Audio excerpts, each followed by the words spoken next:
Bonjour à tous, ravi de vous retrouver pour cette nouvelle édition de Sénat 360. Voici les titres. La fin du marathon budgétaire avec l'examen en nouvelle lecture du projet de loi de finances pour 2018. Sans surprise, le Sénat vient de rejeter le budget après l'adoption d'une question préalable. Le détail dans un instant. Alors que les travaux parlementaires se terminent avant la traditionnelle interruption de Noël, quel bilan pour les réformes mises en place par Emmanuel Macron? Le rythme est soutenu et l'adoption se fait sans véritable opposition. On fera le point dans cette édition. Les questions d'actualité au gouvernement, c'est à suivre en direct et en exclusivité sur notre antenne dans moins d'un quart d'heure. L'accueil des réfugiés, la politique migratoire de l'exécutif ou encore le logement à la veille de la deuxième conférence de consensus. Voilà pour les thèmes abordés aujourd'hui. Et je vous rappelle que vous pouvez réagir à tous nos débats sur Twitter avec le hashtag Sénat360. Pour m'accompagner cet après-midi, Saveria Rojek et Tam Tranui en direct du Sénat. Le multiplex politique et parlementaire, c'est tout de suite.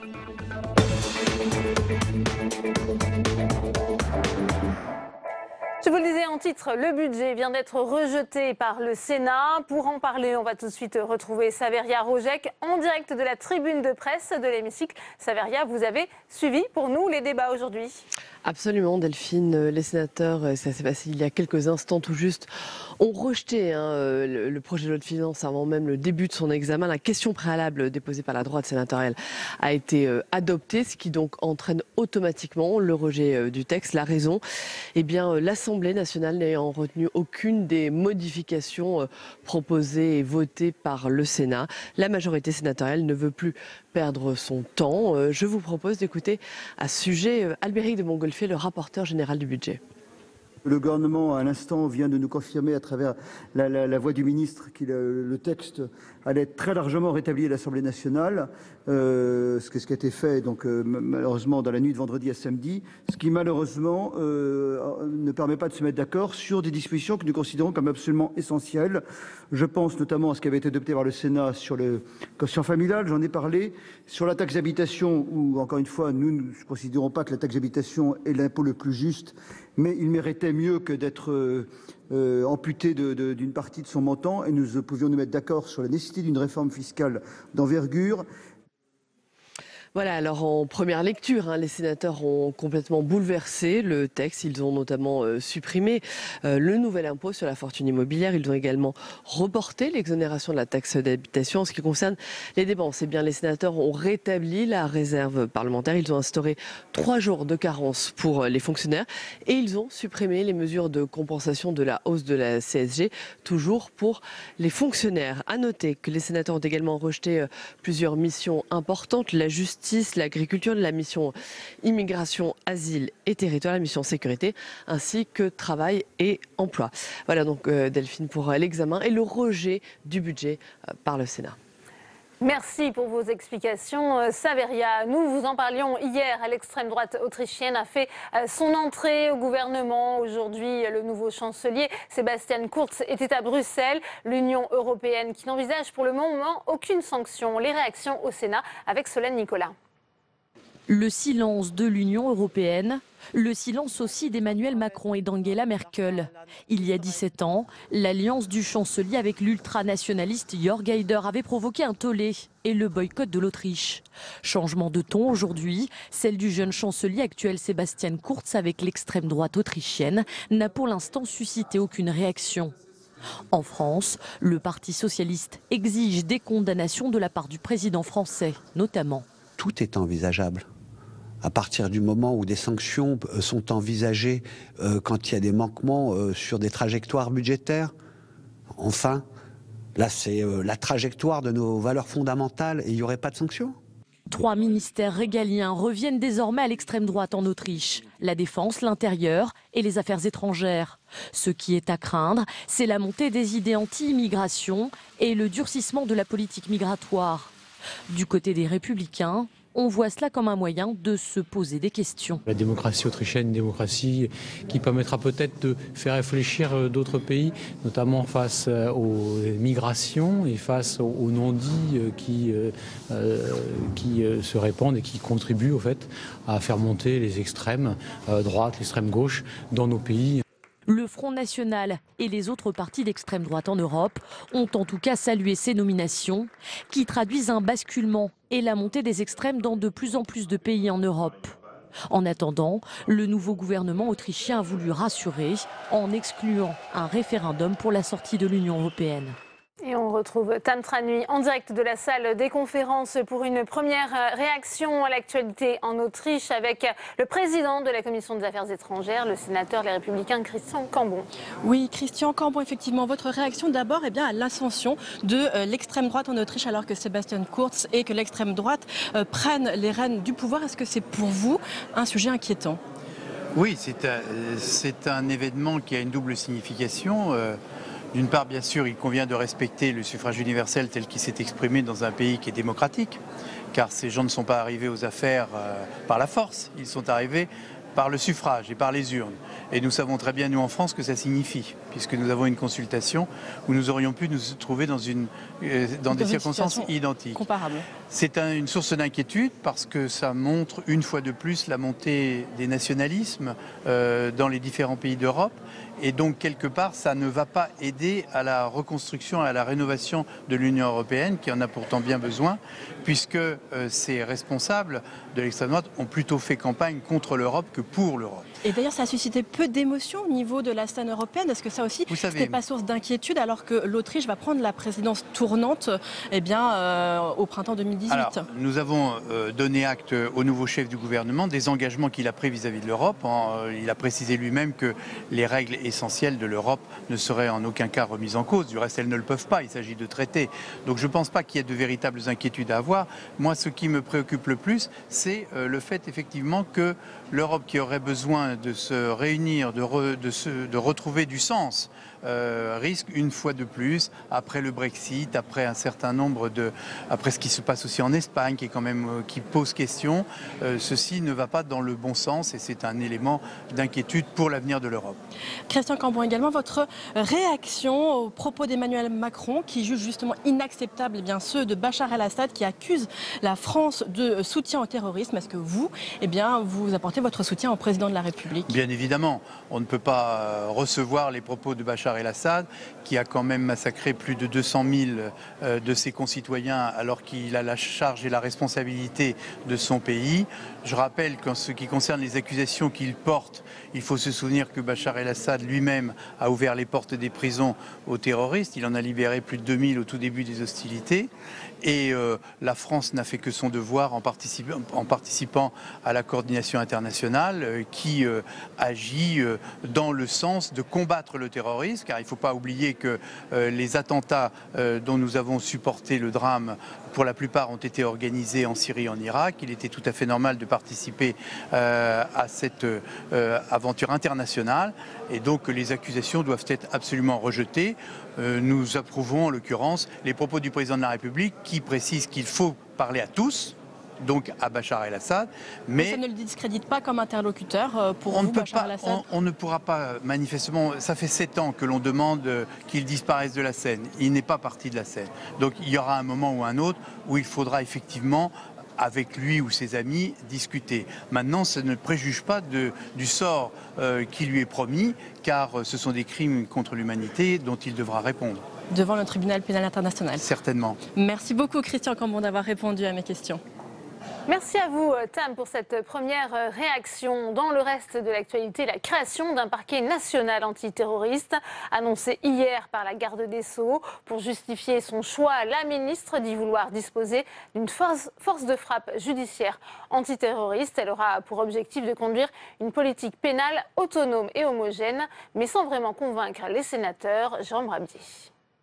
L'annonce de Nicole Belloubet de créer un parquet national antiterroriste a surpris les parlementaires. D'abord parce que l'idée n'a jamais été évoquée lors de ses auditions devant le Sénat, et surtout car en matière terroriste, les affaires sont déjà centralisées à Paris. Ne laissons pas croire aux Français qu'il n'y a pas déjà une organisation, à vrai dire, assez remarquable des procureurs pour conduire les enquêtes et prévenir les attentats. Même critique à gauche où la précipitation de l'annonce laisse perplexe. Il semble que la garde des Sceaux n'ait pas su préciser les choses, qu'elle ait dit que ses services allaient lui faire des propositions, ce qui veut dire que l'annonce a précédé la proposition. Enfin, tout ça est un petit peu étrange. La façon dont c'est présenté, le timing, me fait penser un petit peu à de la com pour rassurer les gens. Une critique reprise par l'Union syndicale des magistrats qui dénonce la création d'un parquet distinct, au mieux incompréhensible et cosmétique, au pire source d'illisibilité et d'inefficacité. Une analyse qui n'est pas partagée par François Molins, le procureur de la République de Paris, qui coordonne déjà toutes les enquêtes terroristes et qui juge la piste intéressante à creuser devant l'évolution de la menace. La réflexion et la volonté de créer une telle structure pouvaient être légitimes, qu'elle était légitime, mais que maintenant il fallait attendre de connaître d'une part son périmètre de compétences et d'attribution et sa place dans l'organisation judiciaire pour porter un jugement définitif sur tout ça. Voilà. Donc il faut attendre en réalité de voir le contenu du projet. Mais qu'en soit, l'idée d'une évolution du statut n'est pas illégitime, bien au contraire.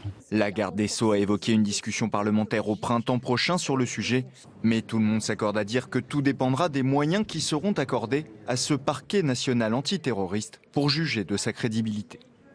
Je vous le disais en titre, dernière ligne droite pour les travaux parlementaires cette semaine, avant la traditionnelle coupure de Noël. C'est l'occasion pour nous de tirer le bilan des réformes mises en œuvre lors des 6 premiers mois du quinquennat d'Emmanuel Macron. Cécile Lassixou.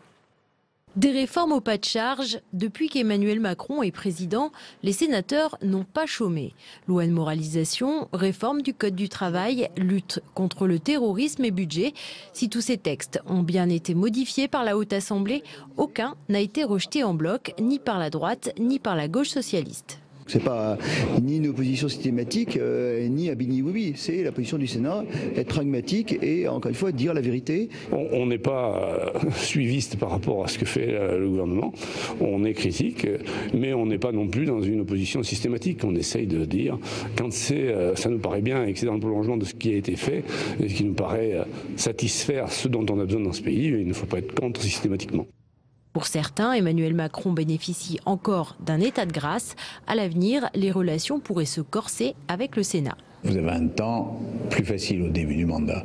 Sauf que je pense qu'il lui fallut changer les méthodes, y compris de travail avec le Parlement, pour les temps plus durs qui viennent forcément. Parce qu'au bout de 6 mois, au bout d'1 an, le côté état de grâce se dissout. Si vous n'avez pas mis en place un système relationnel plus correct, plus facile avec les oppositions, au bout de 6 mois ou d'1 an, vous avez des oppositions plus brutales. Le groupe communiste, qui a pour le moment rejeté la plupart des textes, critique la méthode Macron trop rapide. Je pense que, si vous voulez, c'est une façon d'avancer vite pour justement faire passer des réformes négatives et de ne pas permettre à tous ceux qui sont opposés à ces choix-là de pouvoir se rassembler et de pouvoir vite réagir.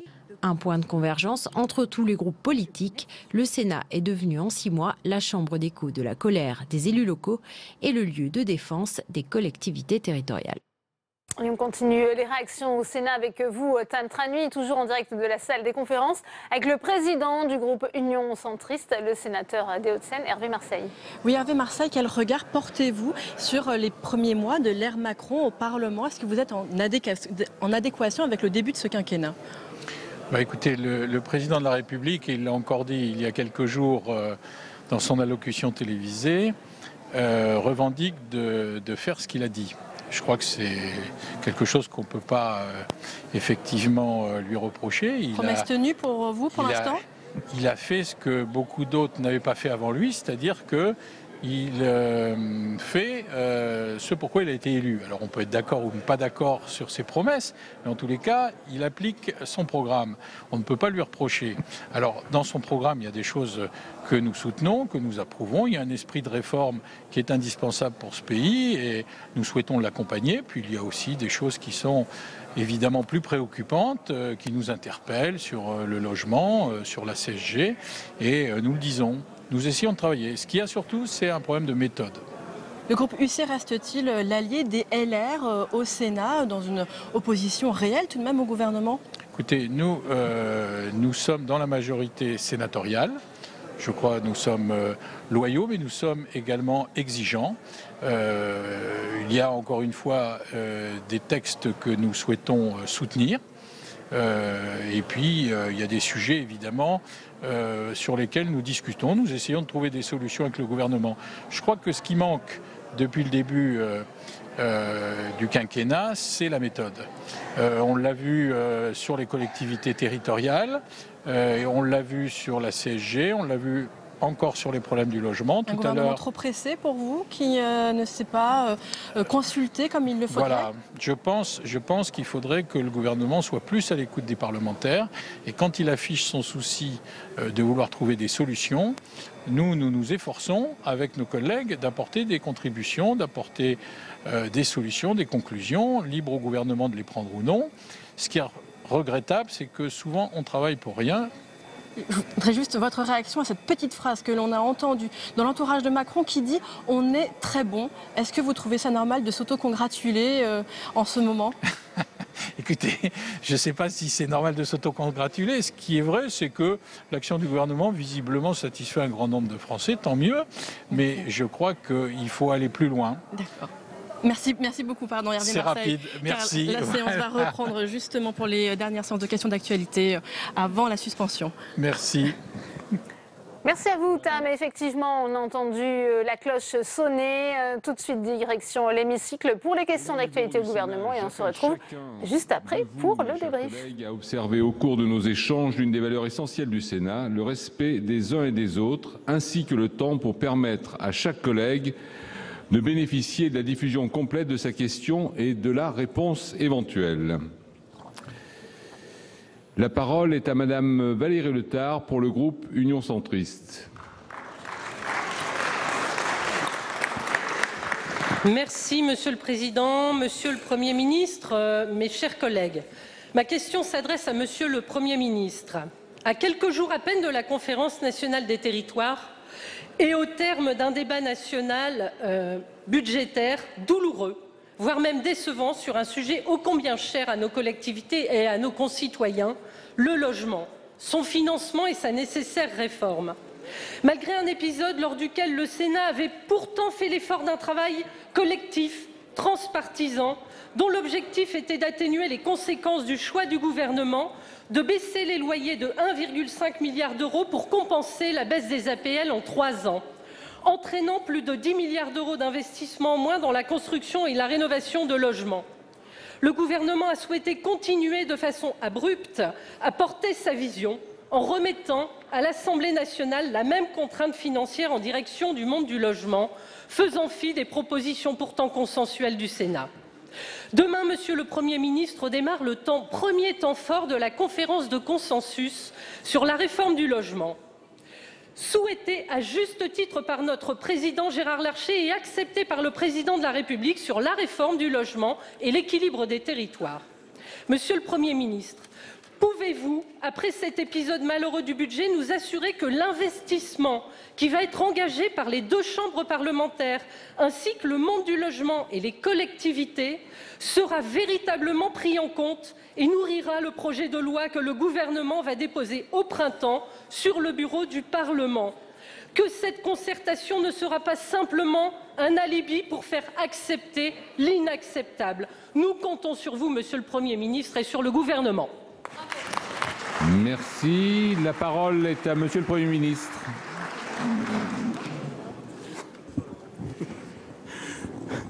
Monsieur le Président, Mesdames et Messieurs les sénateurs, Madame la sénatrice, vous m'interrogez sur la politique du logement. Après le débat budgétaire que vous mentionnez, avant la conférence de consensus que vous évoquez, et vous faites état d'un débat qui, selon vos propres termes, aurait été peu satisfaisant. Vous êtes une spécialiste reconnue du sujet et je parle donc avec prudence devant vous. Vous êtes une spécialiste reconnue du sujet, mais compte tenu, j'imagine, de la limitation de temps qui vous est impartie pour vous exprimer, vous avez contrainte et forcée, bien entendu, Madame la sénatrice, réduit la réforme que nous envisagions à un aspect qui n'est pas inexact, mais qui, vous le reconnaîtrez, je pense, avec objectivité, est très incomplet. Car vous auriez pu aussi bien, Madame la sénatrice, évoquer les contreparties que nous mettons à disposition des acteurs du logement social, vous ne l'avez pas fait. Vous auriez pu, Madame la sénatrice, évoquer aussi bien les avancées nombreuses qui ont été celles du gouvernement pendant la discussion et que vous n'avez pas évoquées. Vous auriez pu évoquer le fait que la discussion a eu lieu dans cet hémicycle comme il est bien naturel, mais qu'elle a eu lieu aussi au cours de très nombreux rendez-vous avec les acteurs du monde du logement social, avec un grand nombre de sénateurs. Nous nous sommes du reste sur ce sujet entretenus tous les deux pour que vous puissiez juger l'ensemble des propositions et des avancées que nous formulions. Et il se trouve, et c'est parfaitement admissible, qu'après un débat, le Sénat a considéré qu'il n'était pas en mesure d'aller jusqu'à ce que nous proposions. C'est le droit le plus strict du Sénat. Je considère que nous avions une obligation de discuter. Je considère que nous avions une obligation d'expliquer l'objectif de notre réforme. Et je crois avoir compris des débats qui ont été conduits que cet objectif a été compris. Je pense même pouvoir vous dire, Madame la sénatrice, qu'à bien des égards, cet objectif est partagé. Reste la mise en œuvre de la réforme qui sera bouclée, car le Parlement, Sénat plus Assemblée nationale, adoptera le budget avec la disposition que vous évoquez. Viendra le moment de la mise en œuvre de cette réforme. J'ai indiqué aux acteurs du logement social, vous savez comme moi que certains ont signé l'engagement, le pacte, l'accord que nous leur proposions. J'espère que les acteurs du logement social viendront mettre en œuvre cette réforme. Elle est indispensable. Et là encore, même s'ils n'ont pas signé au moment où nous leur proposions l'accord, ils ont tous fait état du fait qu'ils partageaient les objectifs que nous fixions. Et puis viendra la conférence de consensus proposée par Monsieur le Président du Sénat, que nous avons acceptée, dont nous avons, vous le savez, défini l'ordre du jour en commun, et que nous abordons avec Monsieur le Ministre de la Cohésion des Territoires, avec un esprit ouvert, un esprit confiant, mais aussi avec un esprit déterminé. Une conférence de consensus, ça ne vaut que si chacun veut aboutir au consensus. Nous sommes déterminés à avancer et nous espérons que le débat avec les membres du Sénat, avec l'ensemble des acteurs du logement, nous permettra de définir les bonnes pistes, les bons instruments, mais surtout d'avancer. Car bien souvent, on s'arrête aux difficultés et alors même que tout le monde s'entend sur l'objectif à atteindre, les décisions à prendre pour l'atteindre font parfois un peu peur, rebutent un certain nombre d'entre nous. Nous sommes, Madame la sénatrice, Mesdames et Messieurs les sénateurs, déterminés à avancer. Monsieur le Premier ministre, merci. Madame Valérie Létard, vous avez 10 secondes. Oui, merci Monsieur le Président. Comme l'a dit Monsieur le Premier ministre, en si peu de temps, il est difficile de résumer les choses. Simplement, Monsieur le Premier ministre, un consensus, un compromis, ça nécessite un pas pour chacun. Un pas du côté du Parlement, un pas du côté du gouvernement, pour trouver une synthèse au bénéfice des territoires et de nos concitoyens. Nous espérons que cette conférence de consensus sera véritablement un compromis qui veillera à aboutir à quelque chose de partagé et une avancée de chaque côté. Merci. Bon, c'est 10 grandes minutes. Donc la parole est à Monsieur Claude Haut pour le groupe La République En Marche. Monsieur le Président, Monsieur le Premier ministre, Mesdames, Messieurs les ministres, mes chers collègues, hier soir, le dirigeant syrien Bachar el-Assad s'en est pris vivement à la France, l'accusant de soutenir le terrorisme dans la région. Ces propos sont bien sûr inacceptables. En luttant contre un seul ennemi, Daesh, notre pays a été cohérent depuis le début du conflit syrien. Comme l'a justement précisé le Président de la République, nous ne pourrons construire de paix durable ou parvenir à une solution politique sans la Syrie et les Syriens. Mais les propos tenus par Bachar el-Assad ne semblent pas aller dans le sens de l'émergence d'une issue internationale positive pour la région. La France fait aujourd'hui partie d'une coalition internationale qui est la seule entité capable de gagner en Syrie quand toutes les autres parties font preuve d'ambiguïté. En conséquence, les propos de M. Assad nous paraissent totalement déplacés. D'autre part, rappelons que si la Syrie est dans cette situation, le rôle de Bachar el-Assad ne doit pas être minimisé. C'est la raison pour laquelle nous devons avoir aucune complaisance à l'égard du régime syrien, ennemi de son propre peuple et responsable de la mort de près de 400 000 personnes depuis le début de la guerre. Comme l'a justement affirmé le ministre des Affaires étrangères Jean-Yves Le Drian, quand on a passé son temps à massacrer son peuple, on a généralement un peu plus de discrétion. Si nous entendons construire un processus de paix qui conduira à une véritable stabilité du pays, nous nous devons de mettre les partis autour de la table et poser les bases d'une transition politique et démocratique durable.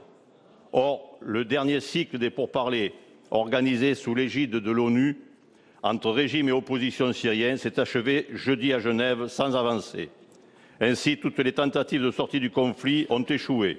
Alors, Monsieur le ministre, dans une telle situation, j'aimerais connaître le rôle qu'entend jouer la France dans la mise en place des moyens diplomatiques qui permettront d'assurer une véritable transition en Syrie.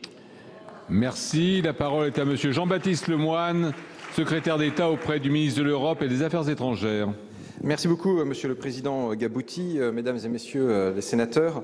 Monsieur le sénateur Claude Haut, vous avez tout à fait résumé la situation avec les mots justes face aux mots insultants de Bachar el-Assad. Quand on sait, quand on se souvient combien notre pays a souffert dans les dernières décennies, effectivement, d'un terrorisme qui parfois était exporté par cet État. Alors aujourd'hui, qu'en est-il? Après 6 ans de guerre, après 6 hivers de guerre, la situation effectivement évolue rapidement sur le terrain militaire. La campagne contre Daesh, qui est notre priorité absolue, est en passe de se terminer. Notre pays, dès septembre 2014, était mobilisé, était le deuxième à frapper Daesh depuis les airs.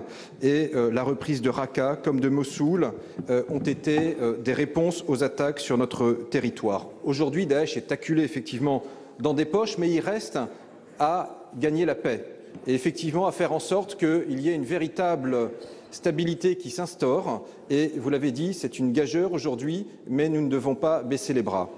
Alors, il faut pour cela arriver à embrayer sur une solution politique pour construire la paix dans la durée, comme l'a dit ce matin le président de la République. Il a ajouté que des initiatives seront prises dans le processus que la France souhaite voir émerger en début d'année prochaine. Genève est le cadre légitime. Il y a d'autres initiatives qui émergent, qui ont émergé ces derniers mois. Je pense à Astana ou à Sochi. Les initiatives n'ont de sens que dès lors qu'elles permettent d'avoir la perspective d'une transition, d'élection, d'une constitution, bref, d'un transfert des pouvoirs, car on ne peut pas se satisfaire, effectivement, de la situation actuelle. La Russie a un rôle d'influence auprès du régime. Nous l'appelons à le jouer pleinement. Et en tous les cas, la France n'épargnera aucun effort pour trouver une solution politique à la crise syrienne. Monsieur le ministre, merci. La parole est à Monsieur Stéphane Artano pour le groupe du Rassemblement démocratique et social européen. Merci Monsieur le Président, Monsieur le Premier ministre. Mes chers collègues, ma question s'adressera à Madame la ministre de la Culture.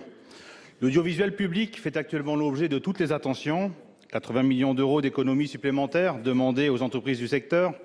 La fuite malheureuse d'un rapport qui propose la suppression de France O ou le basculement sur de France 4 sur le numérique et dernièrement les propos peu amènes prêtés au président de la République devant les députés, propos qu'il a d'ailleurs précisés tout récemment, notamment à l'occasion d'une interview sur France 2.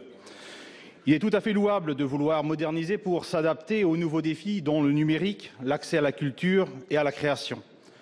Ces défis ne doivent pas faire oublier la mission éducative de l'audiovisuel public.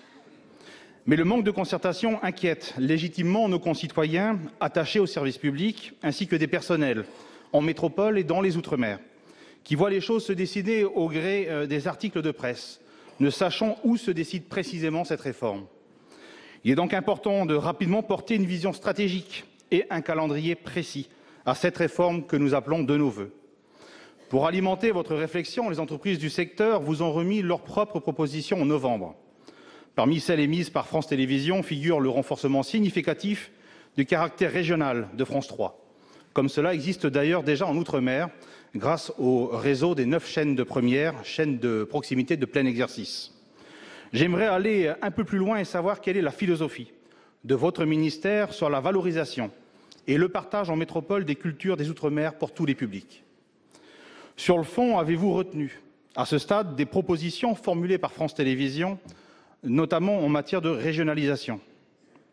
Nous confirmez-vous que la suppression de France O est définitivement écartée et qu'elle conservera sa vocation dans le groupe? Enfin, le président de la République a annoncé une grande concertation. Vous évoquez vous-même des arbitrages en février-mars. Pourriez-vous nous préciser ici le calendrier que vous avez retenu? Je vous remercie. Merci. La parole est à Madame Françoise Nyssen, ministre de la Culture. Merci Monsieur le Président, Mesdames les sénatrices, Messieurs les sénateurs, Monsieur le sénateur Stéphane Artano. Vous m'interrogez d'abord sur l'avenir de la chaîne France O dans le cadre de la réforme de l'audiovisuel public. Et je tiens à vous rappeler que la présence de France Télévisions dans l'ensemble des territoires ultramarins, à travers le réseau des chaînes Outre-mer premières, est une force de notre service public audiovisuel sur laquelle nous devons nous appuyer davantage. S'agissant de France O, il est de la mission du service public de faire connaître au plus large public nécessaire les actualités, la création, le patrimoine et les cultures de ces territoires. Ces dernières années, cette mission a été principalement assurée par France O, dont la ligne éditoriale a été recentrée sur sa vocation ultramarine. En réalité, la véritable question est celle de la présence des Outre-mer sur toutes les antennes nationales de France Télévisions, notamment dans un objectif d'assurer leur plus grande visibilité. C'est vrai en matière d'information comme en matière de création audiovisuelle. Je veux d'ailleurs saluer ici la qualité des fictions et des documentaires produits par le service public sur les territoires ultramarins, et ces contenus mériteraient d'être davantage exposés sur l'ensemble des antennes nationales. Cette réflexion s'inscrit dans le cadre des travaux sur la transformation de l'audiovisuel public que le président de la République a appelé de ses vœux et que nous avons lancé. Je rencontre encore l'ensemble des directeurs de l'audiovisuel public le 21. On est en pleine concertation et travail. L'idée, c'est qu'il s'achève début d'année et que nous puissions vous remettre des éléments. Et une vaste concertation est aussi en train de se faire avec la représentation nationale. À ce stade, aucune décision n'a été arrêtée. Je vous remercie. Merci Madame la Ministre. La parole est à Monsieur Guillaume Gontard pour le groupe communiste, républicain, citoyen, écologiste. Merci Monsieur le Président. Ma question s'adresse au ministre de l'Intérieur. Monsieur le ministre d'État, j'étais samedi à Briançon à l'occasion des États généraux des migrations. Pour l'occasion, rappelant ainsi la totale solidarité que symbolise cette pratique, une cordée de 330 personnes s'est étendue le long du col de l'Échelle, le même où les panneaux France ont étrangement été retirés pour égarer les migrants. Après avoir échappé à l'esclavage en Libye, après avoir évité la noyade en Méditerranée, hommes, femmes et enfants entreprennent par milliers la traversée des Alpes à peine vêtus, malgré le froid, malgré la neige qu'ils découvrent pour la première fois. Jamais depuis Hannibal, la traversée des Alpes n'aura été aussi périlleuse. Mais le gouvernement français, aveuglé par les chiffres et sans considération aucune pour la souffrance humaine, renvoie à la frontière, par moins 10 degrés, ces gens à peine vêtus. Comme partout sur le territoire, associations et citoyens se mobilisent pour le respect de la vie humaine, pour ne pas transformer les Alpes en cimetière. Certains ont même été condamnés pour leur humanité. Samedi, la police était d'ailleurs là pour relever les plaques d'immatriculation des encordés. Alors que le président de la République, je cite, ne veut plus d'ici la fin de l'année avoir des hommes et des femmes dans les rues, dans les bois. Je veux partout des hébergements d'urgence. L'État gaze les migrants et leurs biens, lacère leurs tentes ou brûle leurs couvertures. Étape supplémentaire dans l'indignité, votre circulaire du 12 décembre autorise désormais la police à traquer les réfugiés jusque dans les hébergements d'urgence, provoquant l'ire des ONG. Indigne et absurde, cette mesure jettera dans les rues des gens qui, pour survivre, pourraient commettre l'irréparable. Le défenseur des droits voit dans votre politique un tournant déplorable en matière de respect des droits humains. Le gouvernement lui répondra bientôt par un projet de loi Asile et Immigration qui envisage de doubler la durée légale de rétention. Alors, Monsieur le Ministre, je vous le demande, Cette politique respecte-t-elle le devoir et l'honneur de la France, invoqués solennellement par le Président le 23 juin dernier? Merci. La parole est à Monsieur Gérard Collomb, ministre d'État, ministre de l'Intérieur. Monsieur le Président, Mesdames et Messieurs les sénateurs, Monsieur le sénateur Guillaume Gontard, non, la politique de la France n'est pas indigne. Oui, nous accueillons beaucoup de celles et de ceux qui ont droit à l'asile. Et ce matin encore, j'accueillais un certain nombre de réfugiés qui venaient du Darfour, qui venaient de l'Érythrée. Mais comme l'a dit le Président de la République, autant nous devons accueillir celles et ceux qui sont victimes de la guerre, qui sont victimes de la politique dans leur pays, autant nous ne pouvons pas accueillir l'ensemble des migrants économiques. Et donc nous présenterons un projet de loi qui vise à réduire à 6 mois l'examen de la demande d'asile, de manière à pouvoir donner en un minimum de temps la réponse, de manière à accueillir très vite celles et ceux qui auront vocation à s'installer en France et celles et ceux qui devront évidemment être éloignés. Mesdames et messieurs, lorsque l'on regarde le nombre de non-admissions aux frontières, il y en a eu 100 000 cette année. Qui pense que nous aurions pu accueillir ces 100 000 avec les 95 qui aujourd'hui ont fait leur demande d'asile? C'est impossible, c'est une ville complète qu'il faudrait construire, c'est totalement irréaliste. Oui, nous avons le sens des responsabilités. Merci.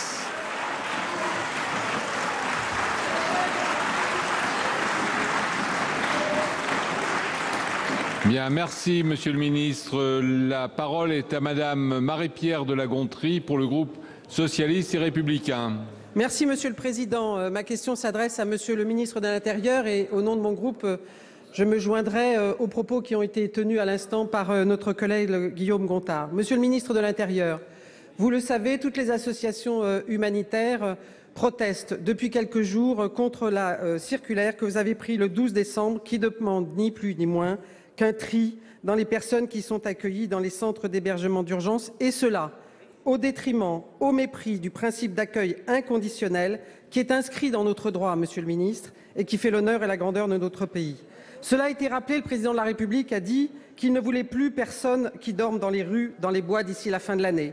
Il vous reste donc 11 jours, Monsieur le Ministre, pour mettre un terme positif aux vœux du Président de la République. Chaque jour, depuis maintenant plusieurs semaines, est dénoncé un recul sans précédent en France du respect de nos droits fondamentaux en matière de politique migratoire par le défenseur des droits, Jacques Toubon, le Secours catholique, la Fédération de l'entraide protestante, la FNARS, la CFDT, la CNCDH.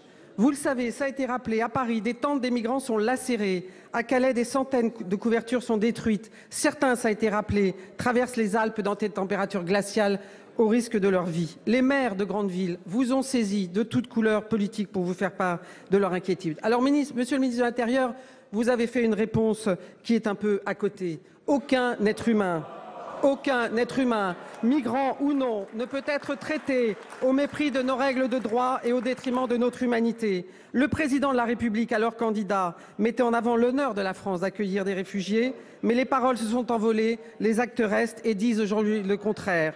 Monsieur le ministre, entendez-vous entendre toutes ces grandes voix qui vous alertent et qui vous demandent un peu d'équilibre dans votre politique et donc ramener la dignité, le respect de la loi et le respect des devoirs de la France dans cette politique?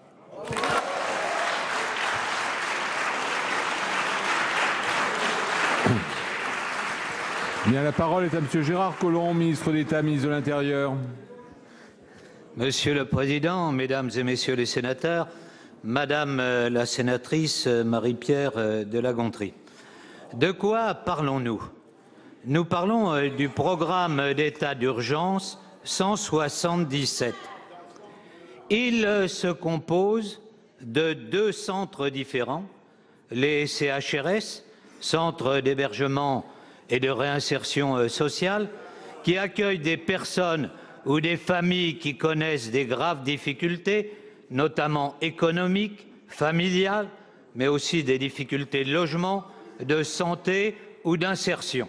Le but est de les aider à accéder à leur autonomie personnelle ou sociale ou de la recouvrer. Deuxième point, les centres d'hébergement d'urgence. Les centres d'hébergement d'urgence qui permettent la mise à l'abri de toute personne pour un temps très particulier. Au 31 décembre, ce nombre de places était de 128 000, en augmentation de 95% par rapport à 2010. Oui, mesdames et messieurs, nous avons doublé le nombre de places et aujourd'hui, cela ne suffit pas, ce qui montre que nous devons avoir une politique, comme je vous l'ai dit, d'immigration qui soit une politique responsable et c'est, mesdames et messieurs les sénateurs, ce que nous continuerons à faire.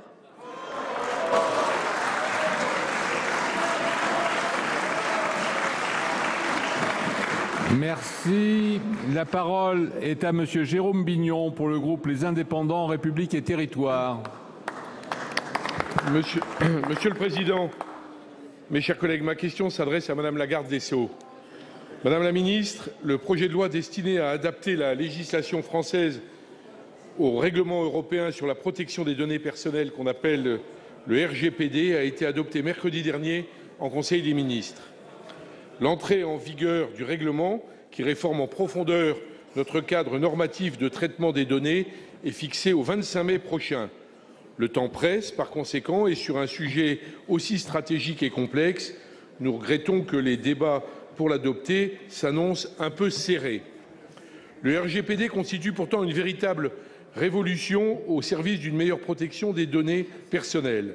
D'abord en créant un droit à l'oubli et à la portabilité des données pour les citoyens, en obligeant les entreprises ensuite à recevoir le consentement explicite et positif de la part des utilisateurs avant le traitement de leurs données, en les contraignant, ces mêmes entreprises, enfin, à prendre en compte des exigences relatives à la protection des données personnelles dès la conception des produits. Ce règlement comble en partie le retard des régulateurs européens et nationaux sur les avancées technologiques. Je souhaite saluer ici le rôle crucial de la présidente de la CNIL, Madame Falque-Perrotin, dans les travaux européens qui ont présidé à son adoption. Notre groupe se réjouit que cette régulation mette en valeur une conception très européenne et très protectrice de la vie privée qui n'est pas celle des États-Unis.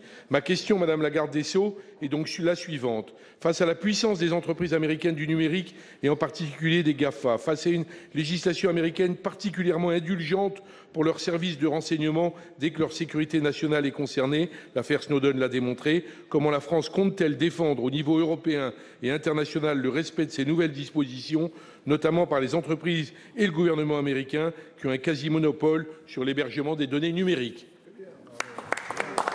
Oui, la parole est à Madame Nicole Belloubet, garde des Sceaux, ministre de la Justice.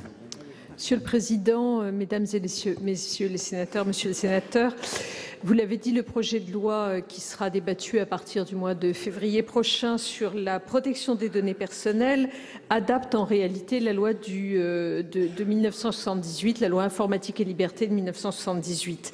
Elle l'adapte à un nouveau cadre juridique européen composé d'un règlement et d'une directive, laquelle devra être transposée avant le 25 mai 2018.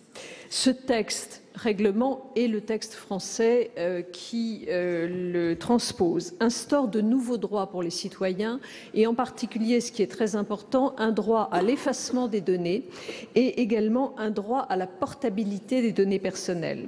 C'est un cadre juridique sécurisé qui est ainsi dessiné et qui permettra, je crois, de renforcer la confiance des citoyens dans l'utilisation qui est faite de leurs données personnelles.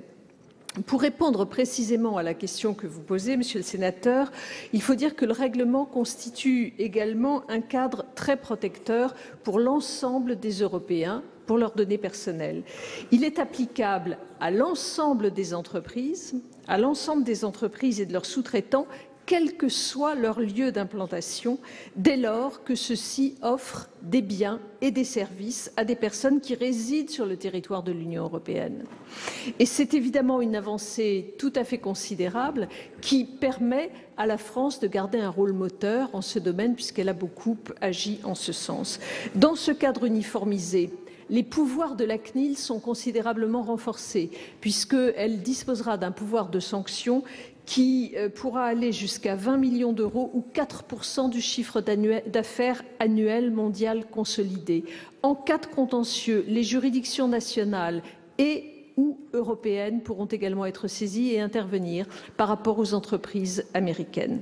De plus, la France a souhaité être associée au bouclier vie privée adopté par la Commission européenne en 2016 qui permet les transferts de données des entreprises européennes vers les États-Unis et la France a rappelé la nécessité pour l'administration américaine de garantir un niveau de protection qui est équivalent aux standards européens. Je crois qu'ainsi, c'est une nouvelle forme de souveraineté que la France a permis de promouvoir au sein de l'Union européenne en matière de données personnelles. Merci Madame la Ministre. La parole est maintenant à Monsieur Philippe Dallier pour le groupe Les Républicains.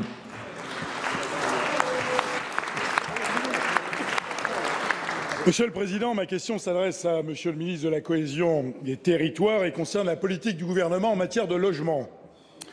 Deux sujets ont été au cœur de nos débats pendant l'examen de la loi de finances. La baisse de 1,5 milliard des APL, doublée d'une baisse des loyers de 1,7 à 1,9 milliard, qui sera en fait financée par les bailleurs sociaux, et la suppression de l'APL accession, qui permet pourtant aux ménages les plus modestes d'accéder à la propriété. Nous avions cru, Monsieur le ministre, que le gouvernement recherchait ici au Sénat, mais également avec les bailleurs sociaux, un compromis qui leur garantirait de conserver les moyens de construire et d'entretenir leur patrimoine. Nous avions également cru vous avoir entendu rassurer le Sénat sur le maintien de l'APL accession. Or, vendredi soir à l'Assemblée nationale et sur amendement du gouvernement, vous êtes revenu en seconde lecture à votre projet initial étalé sur 3 ans pour la baisse des loyers et vous avez supprimé l'APL accession en zone tendue. Autant dire qu'elle a complètement disparu puisqu'il ne reste plus que 5% des ménages précédemment éligibles qui pourraient désormais y prétendre. Alors ma question est simple, Monsieur le ministre. À la veille de l'ouverture au Sénat des travaux de la conférence de consensus sur le logement voulue par le président Larcher, mais par le Premier ministre également, quelle est pour le gouvernement la définition des termes consensus et compromis? La parole est à Monsieur Jacques Mézard, ministre de la Cohésion des Territoires. Monsieur le Président, Mesdames et Messieurs les sénateurs, Monsieur le sénateur Philippe Dallier, je remarque que vous avez gardé 39 secondes et je me souviens du temps où j'ai fait voter le droit de réplique dans cette Assemblée. Je ne sais pas si c'est ce que j'ai fait de mieux, mais oui pour la démocratie. Ceci étant rappelé, nous avons travaillé, et nous avons beaucoup travaillé au Sénat, à l'Assemblée et dans un dialogue direct et mené sous l'autorité du Premier ministre avec les bailleurs sociaux. Ce qu'a fait le Sénat a été utile, cher Philippe Dallier, car vous avez omis de rappeler, et vous y êtes pour beaucoup, l'amendement que vous avez porté et qui a permis de mettre dans le financement 700 millions d'euros relevant de l'augmentation du taux de TVA de 5,5 à 10. C'est l'œuvre du Sénat et ça change considérablement les choses. Je crois que là-dessus, et je tiens à rendre hommage à celles et ceux qui ont travaillé au Sénat, que ce soit la présidente Sophie Primas, que ce soit vous-même, que ce soit Valérie Létard, que ce soit Marie-Noëlle Lienemann ou Cécile Cukierman, parce que ce travail a été utile. Et il restera utile parce que si sous l'autorité du Premier ministre, nous sommes arrivés à la signature d'un protocole d'accord avec les entreprises sociales pour l'habitat, ce qui correspond quand même à 60% de la construction dans le domaine du logement social. C'est grâce beaucoup au travail qui a été réalisé ici. Et je tiens à dire qu'en ce qui concerne la conférence de consensus, qui a été proposée par le président du Sénat, qui a reçu l'accord du gouvernement et de son Premier ministre, ici présent, c'est avec la volonté d'avancer ensemble. Consensus, ça ne veut pas dire trouver des solutions à tout, ça veut dire travailler ensemble, s'écouter et faire avancer cette question du logement dont nous savons tous, parce que vous l'avez dit souvent dans les excellents rapports que vous avez déposés, qu'il y a un certain nombre de problèmes importants à régler parce que la solution actuelle n'est pas satisfaisante. En attendant votre réplique, voilà ce que je voulais vous dire amicalement. Monsieur Dallier, 39 Monsieur le ministre, secondes. je crois que le gouvernement a commis une erreur vis-à-vis du monde HLM en le divisant d'abord, ce qui n'est pas une bonne chose, et en refusant de se donner le temps d'évaluer les conséquences de votre politique. Mais je pense que vous avez également commis une faute vis-à-vis du Parlement et particulièrement vis-à-vis du Sénat. Parce que j'ai le sentiment, Monsieur le ministre, malgré ce que vous avez dit, que nous avons perdu notre temps. Parce que je crois véritablement qu'il n'y avait pas grand-chose à négocier. Et malheureusement, la seconde lecture à l'Assemblée nationale nous l'a démontré.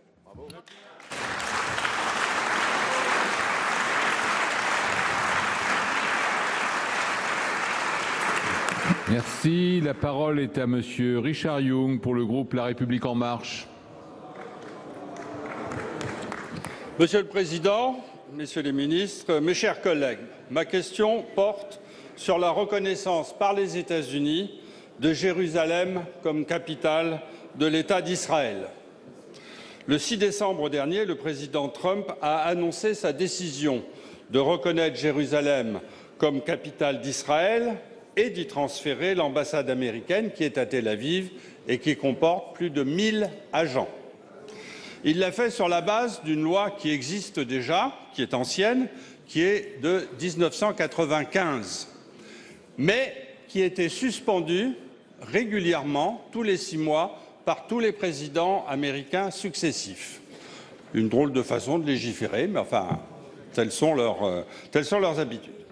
Par cette décision unilatérale, le président américain déstabilise une fois de plus le Proche-Orient en rompant le statu quo fragile et en instituant un rapport de force inégal en défaveur des Palestiniens. Il montre aussi le peu de cas qu'il fait de ses alliés, si l'on peut dire, de l'OTAN, c'est nous. Les États-Unis perdent en même temps leur statut de médiateur et de négociateur dans le Proche-Orient. Le président de la République, Emmanuel Macron, a exprimé la désapprobation de la France en qualifiant cette initiative comme étant contraire au droit international et dangereuse pour la paix au Proche-Orient. Le Conseil de sécurité réuni hier a adopté une résolution condamnant cette décision par 14 voix et seul le veto des États-Unis l'a empêché d'être adopté. La France est l'amie des Palestiniens comme des Israéliens. C'est pourquoi elle ne peut accepter ce coup de force et, comme l'a dit le président, elle cherchera à rétablir le consensus sur la ville de Jérusalem pour la paix et la reconnaissance des 2 États. Monsieur le ministre, pouvez-vous nous indiquer quelles sont les voies que la France envisage pour atteindre ces objectifs? Merci. La parole est à Monsieur Jean-Baptiste Lemoyne, secrétaire d'État auprès du ministre de l'Europe et des Affaires étrangères. Merci Monsieur le Président, Mesdames et Messieurs les sénateurs. Monsieur le sénateur Richard Yung, je vous prie tout d'abord de bien vouloir excuser Jean-Yves Le Drian. Il est justement avec le Président de la République et le roi Abdallah de Jordanie et ce sujet est naturellement au cœur de leurs entretiens. Voilà, ce qui fait la marque de fabrique de la France, de la diplomatie française, c'est qu'elle parle et elle maintient justement les discussions avec l'ensemble des acteurs de la région. Elle continue naturellement à parler à l'autorité palestinienne, à l'État d'Israël, puisque le Premier ministre Netanyahou était il y a quelques jours en France. Et la France, elle est constante dans son souhait de voir advenir véritablement 2 États qui peuvent coexister en paix, effectivement avec des conditions de sécurité respectives. Et le socle sur lequel cette doctrine est bâtie, qui est très largement partagée au niveau international, se fonde également avec Jérusalem pour capitale des 2 États. Et donc, naturellement, la décision du président américain est une décision qui a été dénoncer comme regrettable. Le président de la République a pu le dire depuis Alger puis Doha et l'a réaffirmé. L'Union européenne, le Conseil européen ont réaffirmé notre attachement à la mise en place de ces deux États, avec Jérusalem, encore une fois, pour capitale des deux États. Et sans accord sur Jérusalem, il n'y aura pas d'accord de paix. Il faut être clair. Donc, dans ces conditions, la France reste active, engagée. Jean-Yves Le Drian était hier aux États-Unis. Le président de la République consulte aujourd'hui. Et nous avons bon espoir, un moment, espérons-le, que la raison triomphe, parce qu'il en va véritablement aussi de l'avenir de populations qui, depuis des décennies, vivent parfois dans la crainte, dans la peur, dans la terreur, et on ne peut s'y résoudre. Voilà.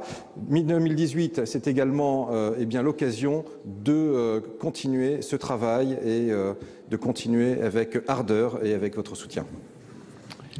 Merci, Monsieur le Ministre. La parole est à Madame Marie-Christine Chauvin pour le groupe Les Républicains.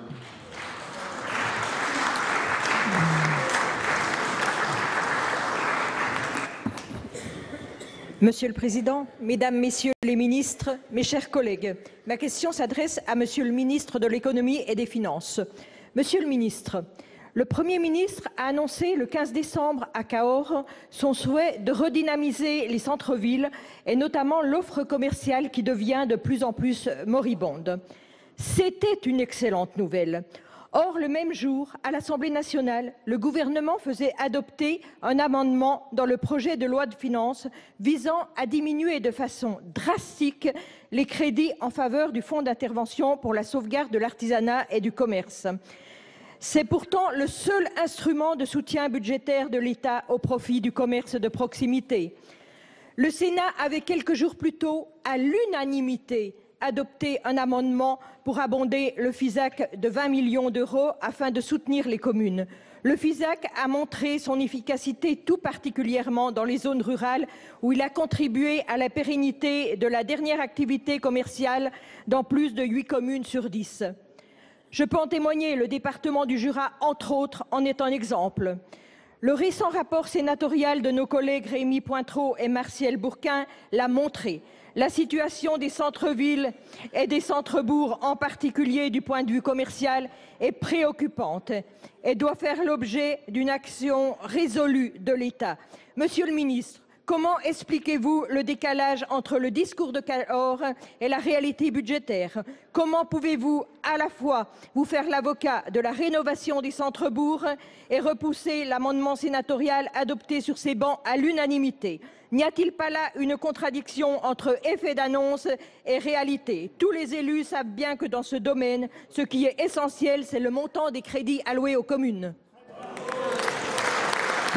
La parole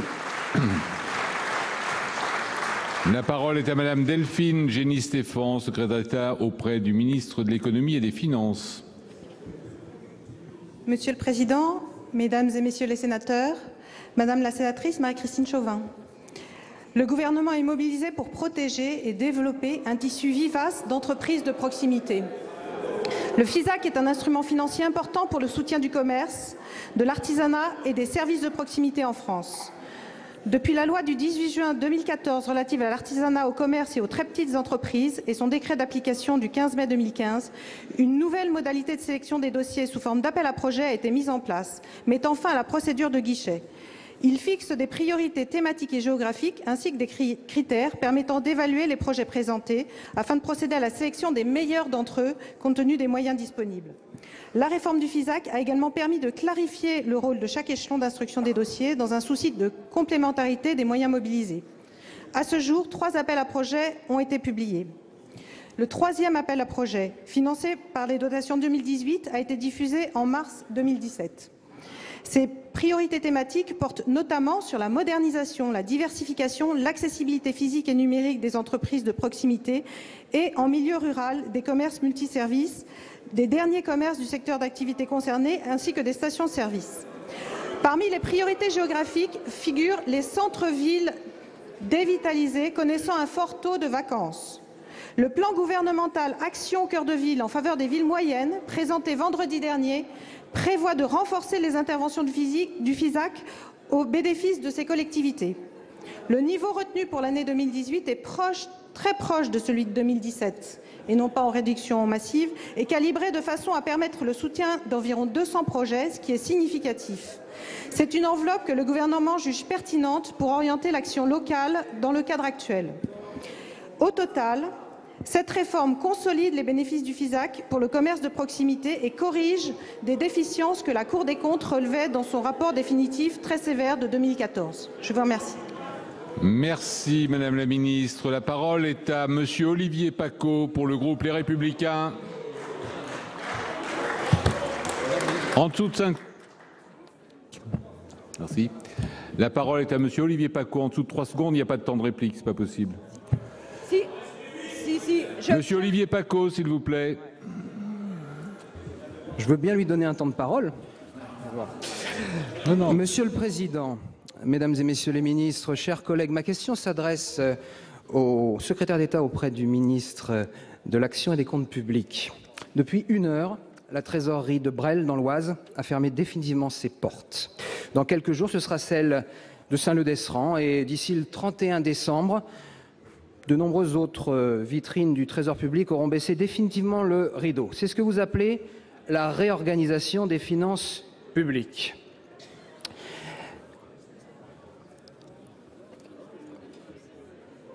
L'État poursuit donc son désengagement, son abandon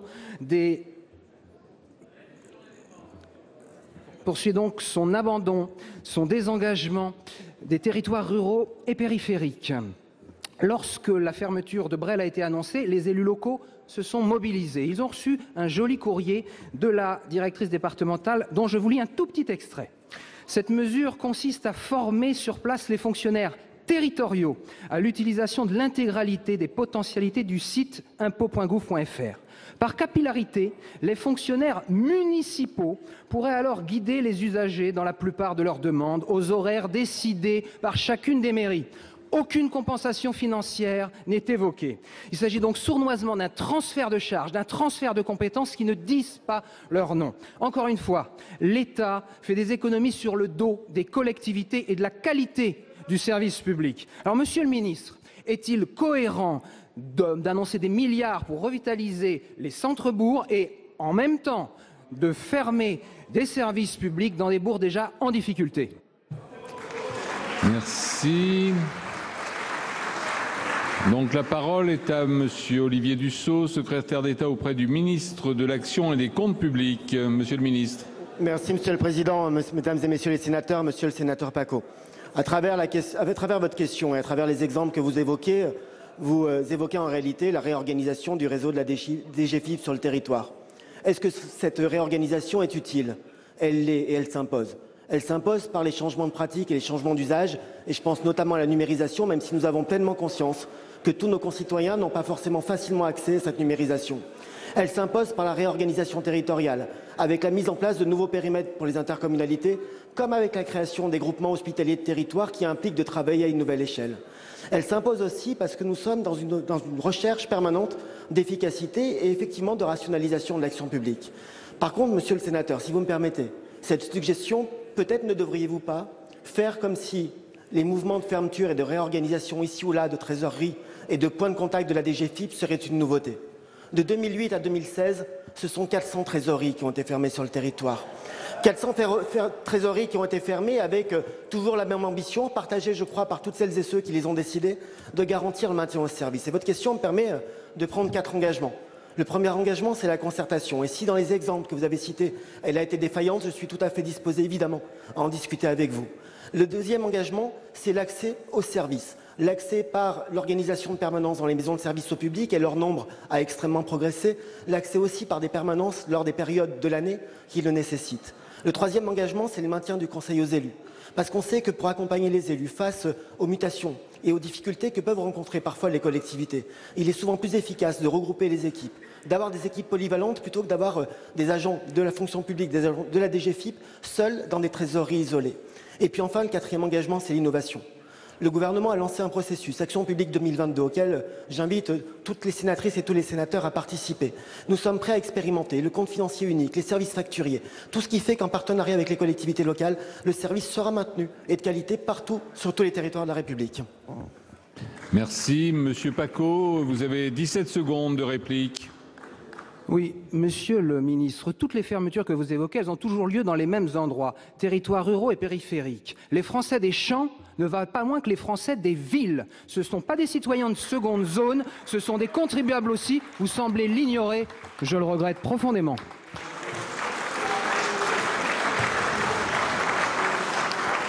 Merci. Donc la parole est maintenant à monsieur Didier Marie pour le groupe socialiste et républicain. Merci Monsieur le Président. Monsieur le Premier ministre, Mesdames et Messieurs les ministres, chers collègues, ma question s'adresse à Monsieur le ministre de l'Europe et des Affaires étrangères. Monsieur le ministre, l'Europe vit des jours sombres. L'extrême droite est de nouveau au pouvoir dans un de ses États membres, en Autriche. Vendredi, Monsieur Kurz, nouveau chancelier conservateur, a présenté le pacte le liant au FPO et confiant à des responsables de premier plan de ce parti, aux racines néo-nazis, 6 ministères sur 13, dont ceux des Affaires étrangères, de l'Intérieur et de la Défense. Il y a 17 ans, la même situation, celle d'une alliance entre la droite et l'extrême droite, avait suscité une vague d'indignation. L'Europe avait alors pris des sanctions diplomatiques. On parlait de cordon sanitaire. Les conditions d'une telle riposte n'existent plus. La nécessaire unanimité des États membres la rendant impossible. Ce n'est d'ailleurs vraisemblablement pas la bonne réponse à l'expression démocratique d'un peuple. Pour autant, Monsieur le ministre, nous ne comprenons pas le silence assourdissant de l'Union européenne et de la France. Si la Pologne, la Hongrie, la République tchèque peuvent se réjouir de voir le groupe de Visegrad s'élargir à un nouvel allié nationaliste et populiste, la France et l'Allemagne doivent apporter une réponse politique forte pour défendre notre conception de l'Europe. Monsieur le ministre, nous ne pouvons pas accepter que le processus engagé de fracturation de l'Europe se poursuive. Nous ne pouvons tolérer que les valeurs fondamentales qui ont présidé à sa création, l'attachement à l'égalité, la liberté et la justice, qui fondent la démocratie, soient remis en cause. Nous ne pouvons concevoir qu'en juillet prochain, alors que l'Autriche assurera la présidence de l'Union pour 6 mois, un responsable d'extrême droite ouvertement xénophobe pilote le Conseil déterminant la politique migratoire et d'asile. Nous ne pouvons imaginer que la mise en œuvre du socle social adopté à Göteborg soit conduite par un gouvernement qui veut réserver ses emplois aux seuls nationaux. Les principes fondateurs de l'Union doivent être rappelés sans concession. Tous les États membres doivent garantir l'état de droit, la démocratie, les droits de l'homme, le respect des minorités et leur protection. Or, tous les éléments d'un virage autoritaire et xénophobe de l'Autriche sont réunis. Ce nouveau gouvernement autrichien est un très mauvais signal à l'adresse de l'ambition européenne du président de la République. Aussi, Monsieur le ministre, quelles initiatives le gouvernement compte-t-il prendre pour défendre l'idéal européen et lutter contre la banalisation de l'extrême droite? Merci. La parole est à monsieur Jean-Baptiste Lemoyne, secrétaire d'État auprès du ministre de l'Europe et des Affaires étrangères. Monsieur le ministre. Merci beaucoup, Monsieur le Président, Mesdames et Messieurs les sénateurs, Monsieur le sénateur Didier Marie. En effet, Sebastian Kurz, dirigeant du Parti conservateur autrichien, arrivé en tête lors des législatives, a constitué ces derniers jours un gouvernement de coalition avec le FPE, qui a été investi lundi dernier. Et la percée des populismes est clairement toujours préoccupante. Le chancelier Kurz a néanmoins, à de nombreuses reprises, affirmé son attachement aux valeurs démocratiques, au projet européen, ce que son projet à ce stade reflète. Je note d'ailleurs que le ministère des Affaires européennes a d'ailleurs été détaché du ministère des Affaires étrangères afin de lui être directement rattaché. C'était un enjeu important compte tenu de la présidence autrichienne de l'Union européenne effectivement au second semestre 2018. Donc c'est dans un esprit de vigilance constante que naturellement la France se place, respect vigilant par rapport aux valeurs partagées par l'Union européenne et nous espérons que l'Autriche ne délaissera pas le rôle moteur et constructif qui lui appartient. L'Autriche doit respecter les valeurs qui sont celles de l'Europe et si ce n'était pas le cas, il ne faudrait faire preuve d'aucune complaisance très clairement. Il n'y a pas deux poids deux mesures et donc nous serons très attentifs aux actes. Ce sont les actes qui comptent et à chaque instant nous y serons très vigilants. Et quelque part, ça nous montre aussi qu'en 2019, dans quelques mois, il y aura des élections européennes et qu'à ce moment-là, il conviendra de porter la parole d'une Europe forte, d'une Europe qui protège ses citoyens, ses entreprises, pour ne pas laisser prise effectivement au populisme qui monte. Et puis permettez-moi, puisqu'il me reste 12 secondes, Monsieur le Président, d'adresser un clin d'œil amical à Dominique Vérien, nouvelle sénatrice de Lyon, avec qui j'ai ce département en partage et bien des valeurs aussi. Merci. Merci, Monsieur le Ministre. Donc, cette séance des questions d'actualité au gouvernement est achevée. Je vous rappelle que les prochaines questions d'actualité au gouvernement auront lieu le mardi 16 janvier 2018 et seront retransmises. S'il vous plaît, je vous demande 5 secondes. Seront transmises sur France 3, Public Sénat et sur le site internet du Sénat et sur Facebook. Donc, je vais suspendre la séance. Elle sera reprise à 17h50 pour la suite de la nouvelle lecture du projet de loi de programmation des finances publiques pour les années 2018 à 2022. La séance est suspendue.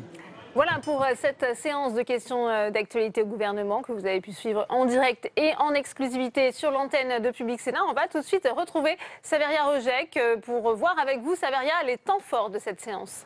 Absolument, Delphine. Alors tout d'abord, plusieurs questions sur la situation politique étrangère, avec tout d'abord la Syrie, une question de Claude Haut pour La République En Marche, toujours pour La République En Marche, Richard Yung sur la situation à Jérusalem.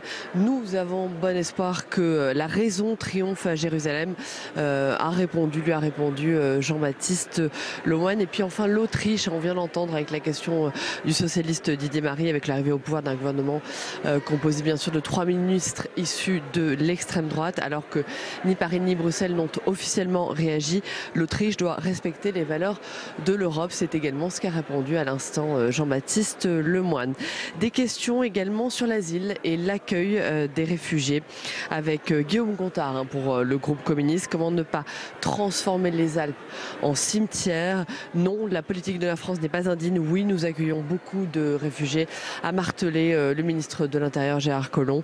Même réponse sur le droit d'asile avec la question de Marie-Pierre de la Gontrie, à qui Gérard Collomb a répondu: nous menons une politique d'immigration responsable. Et puis enfin, Delphine, plusieurs questions sur le logement. Valérie Létard pour les centristes, une question sur la conférence de consensus sur le logement, et puis une autre de Philippe Dallier, cette fois-ci sur les bailleurs sociaux. Jacques Mézard, le ministre de la cohésion des territoires, leur a répondu: il faut travailler ensemble, s'écouter et avancer. Voilà, Delphine, pour cette séance de questions d'actualité. Merci à vous, Saveria. On continue les réactions avec Tam Tranui en direct de la salle des conférences. À vos côtés, Gérard Collomb, le ministre de l'Intérieur. C'est à vous. Oui, Gérard Collomb, vous avez été interpellé à plusieurs reprises lors de cette séance de questions d'actualité, également à l'Assemblée nationale, sur la question de l'asile et la question de l'immigration. Qu'est-ce que vous répondez à l'inquiétude notamment des ONG qui estiment que la politique en matière d'immigration se radicalise? Vous voyez, aujourd'hui, nous sommes dans une situation difficile. L'immigration a baissé de moitié en Europe. Et elle continue d'augmenter en France de manière extrêmement considérable. Par exemple, nous avons arrêté 100 000 personnes aux frontières. Nous avons eu 95 000 demandeurs d'asile.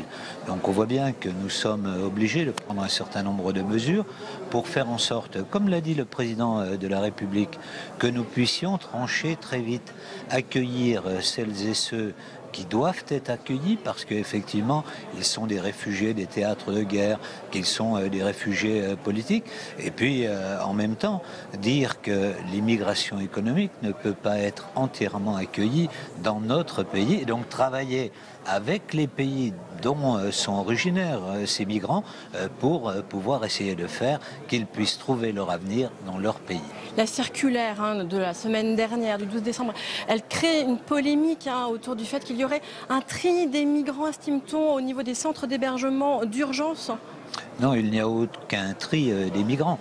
Par contre, si vous voulez, on s'aperçoit que nous avons 108 000 places aujourd'hui dans cet hébergement d'urgence, qu'il y a une partie de ceux qui sont là qui devraient être réfugiés, donc qui devraient être sortis de ce dispositif, d'autres qui peuvent être déboutés du droit d'asile et qui effectivement devraient pouvoir quitter la France. Et donc c'est une politique équilibrée que nous voulons faire en sorte que ceux qui sont réfugiés puissent aller plutôt vers un logement, que ceux qui effectivement doivent être déboutés soient éloignés.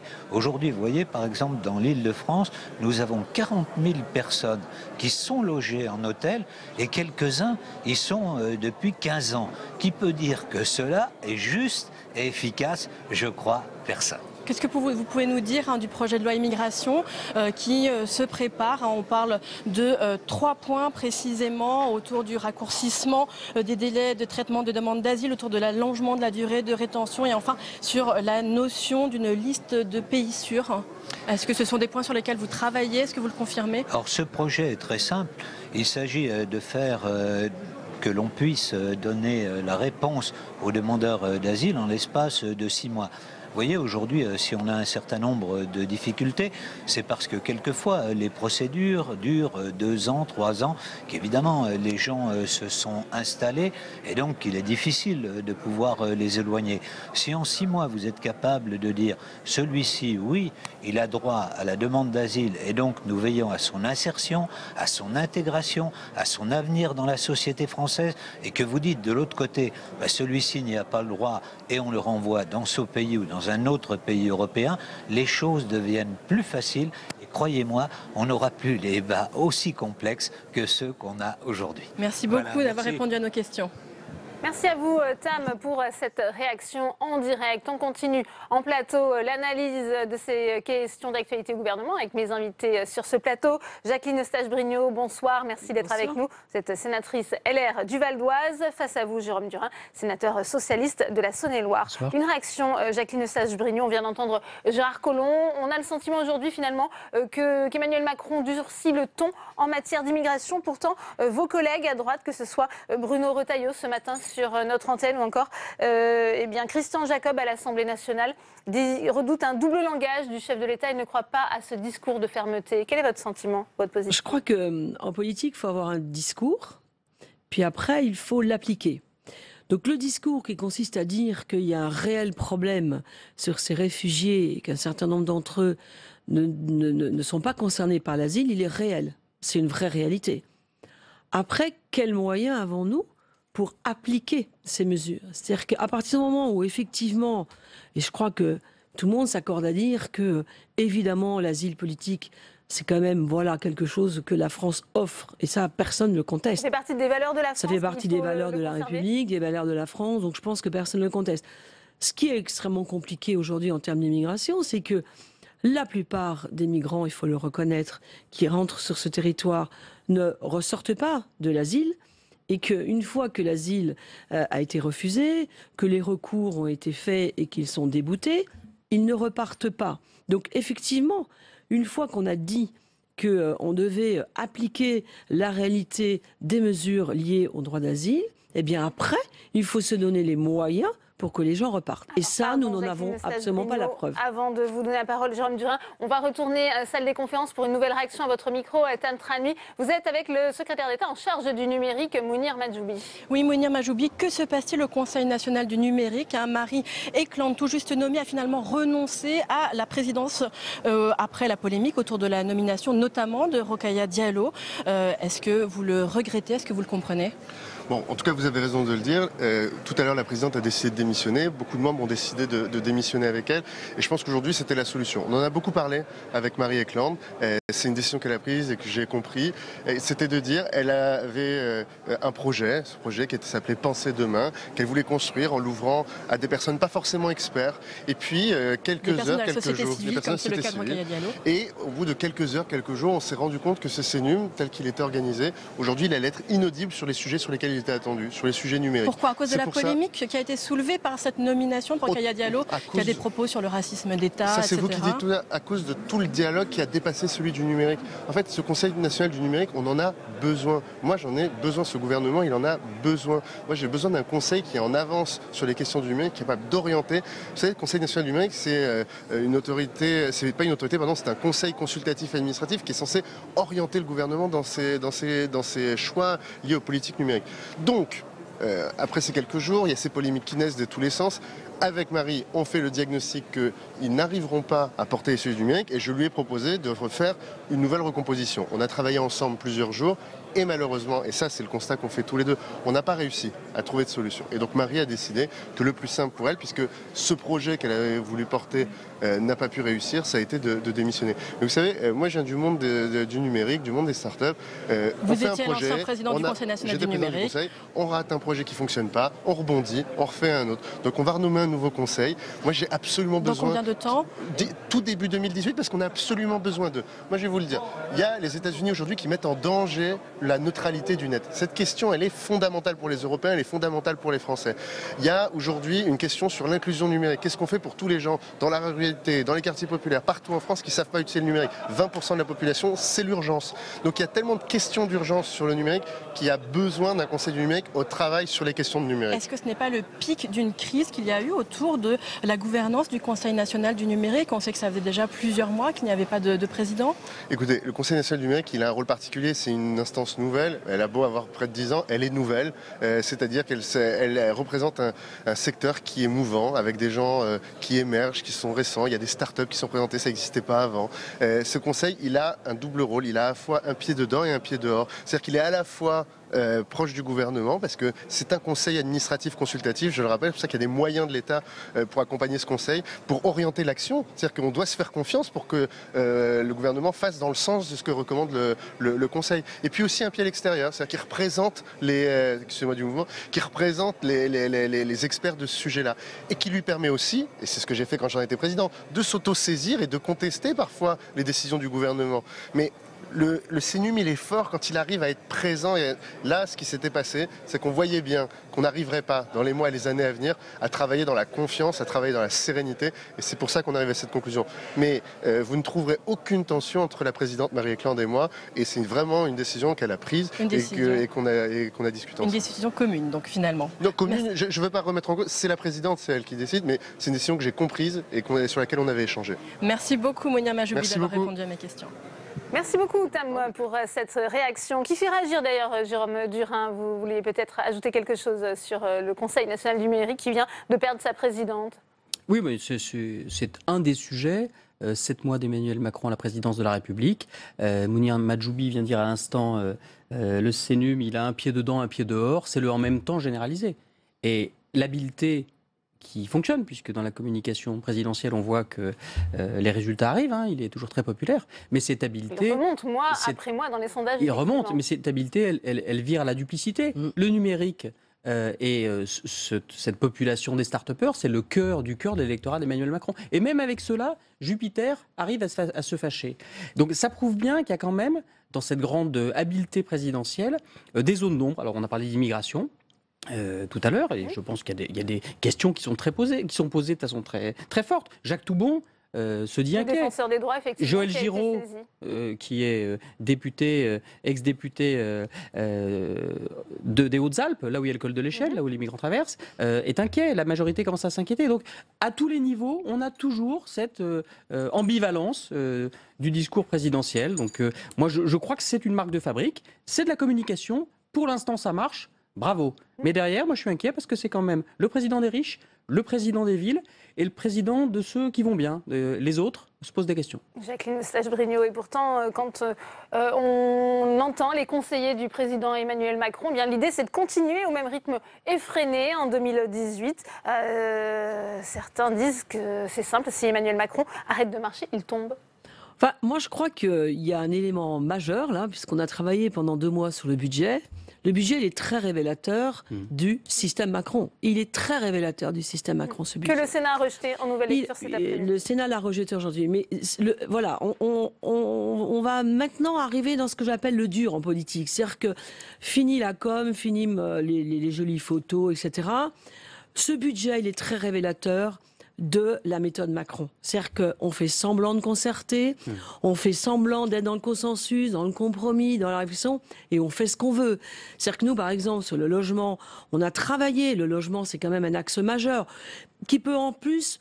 Voilà, on peut être des élus de droite et de gauche et se retrouver sur des ambitions sur le logement, très sincèrement.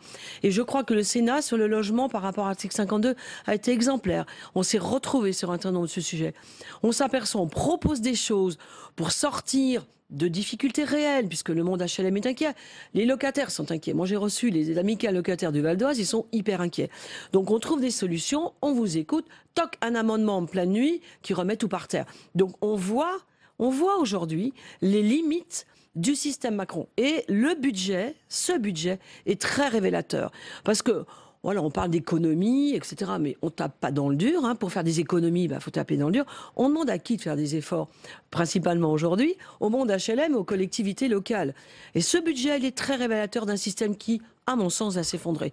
Alors le Sénat a été extrêmement porteur de solutions, de choses. Voilà, le Sénat, c'est pas une instance qui est contre tout. Donc voilà, c'est important ça. Aujourd'hui, on a un sentiment qu'il y a quand même peu d'opposition, que les réformes passent sans heurts, sans encombre, même dans la rue finalement. La réforme du Code du travail, les ordonnances n'ont pas encore été votées au Sénat. Il n'arrive pas à mobiliser d'opposition. Il n'y a pas d'opposition contre lui, Emmanuel Macron. C'est la très grande réussite d'Emmanuel Macron, qui a une forme de génie dans cette première année, parce qu'il a réussi à réorganiser l'ensemble de la vie politique. Moi, j'appartiens au Parti socialiste, qui a pris une grosse claque, qui se reconstruit.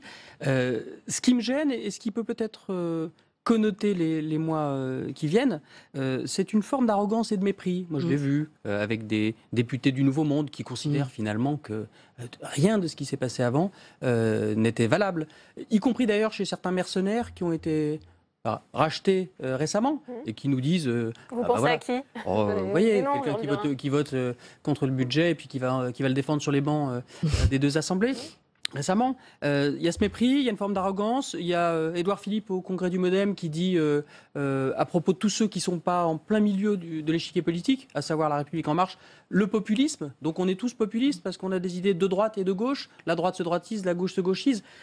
Moi je pense que sur le fond, cette attitude extrêmement méprisante vis-à-vis de gens qui sont des républicains, de droite, de gauche, qui savent travailler ensemble au niveau local, vis-à-vis des territoires. L'article 52 est un exemple extrêmement éclairant de ce qui se passe. Tout à fait. On a un débat en séance ici au Sénat de très bonne qualité. On cherche le consensus. La gauche s'efface pour un amendement de Philippe Daillet, qui est un amendement constructif. Et à l'Assemblée, on rétablit finalement la version initiale, comme si rien ne s'était passé. C'est pas correct. C'est une forme d'arrogance, c'est une forme de mépris. Ça marche, tant mieux pour La République En Marche et pour le président de la République. Souhaitons-lui que ça marche longtemps, mais sur le plan des valeurs et sur le plan de la méthode, moi j'ai un petit goût amer dans la bouche.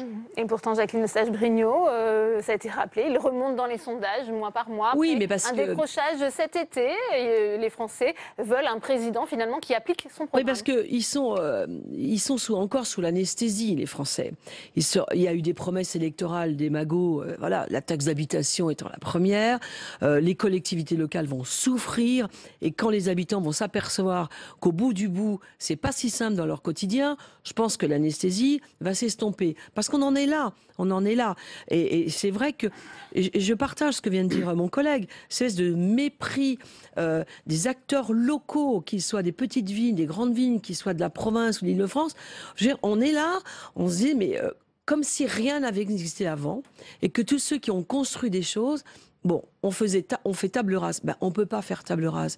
Parce que dans ce pays, il y a une histoire, il s'est inscrit sur des choses qui ont été faites. Alors oui, il y a eu des choses qui ont été des erreurs, mais on les corrige ensemble. Monsieur Macron, à mon sens, il ne peut pas partir de rien. Et je pense que l'anesthésie va s'estomper assez rapidement quand les Français vont réaliser que d'abord, toutes les promesses ne pourront pas être tenues. Et c'est impossible. Et quand ils s'aperçoivent qu'au quotidien, il y a un certain nombre de conséquences qui vont être dramatiques pour eux aussi au quotidien. Vraiment. Et je voulais juste finir sur le respect des élus. C'est vrai que ça, c'est insupportable. Ne pas respecter ces élus de droite et de gauche qui, au quotidien, se battent pour leur territoire, leur ville, leur village, ça, c'est assez insupportable. On fait semblant de les écouter, on ne les écoute pas. J'en dirais. Pétitionner ne suffit pas. Donc, moi, je suis en accord sur le fond avec ce qu'a dit ma collègue. En revanche, en politique, il y a une chose qui compte, c'est la logique d'offre. Donc, on va ailleurs s'il y a une offre politique meilleure. Et pour l'instant, l'offre politique meilleure, elle n'existe pas. Donc, on ne va pas passer des mois à commenter les insuffisances de Macron si on n'a pas soi-même un projet à proposer. Donc, c'est à la droite et à la gauche de travailler. La droite vient de le faire en choisissant Laurent Wauquiez. Oui. Et c'est à nous de faire le boulot, parce qu'on ne peut pas simplement dire Macron est insuffisant. Tout à fait. Moi, je suis inquiet sur les inégalités. Je suis inquiet sur les territoires. Je suis inquiet sur une société qui est en train de se couper en deux, avec ceux qui sont entrés dans la mondialisation et ceux qui n'y sont pas entrés. Donc je suis inquiet pour tout ça. mais je fais partie d'une famille politique qui doit aussi formuler des propositions audibles et faire envie. Donc je dénonce ce que je considère insuffisant chez Emmanuel Macron et dans sa politique. Je pense qu'il faut aussi qu'on continue de travailler pour faire des propositions et proposer une alternance, faute de quoi il a de beaux jours devant lui, Emmanuel Macron. Merci à vous, Jérôme Durain. Merci à Jacqueline Eustache-Brinio. C'est la fin de cette émission. Merci à vous de l'avoir suivi. À 18h30, vous retrouvez Rebecca Fitoussi pour son émission On va plus loin. Bonne soirée à tous et à demain, 16h30.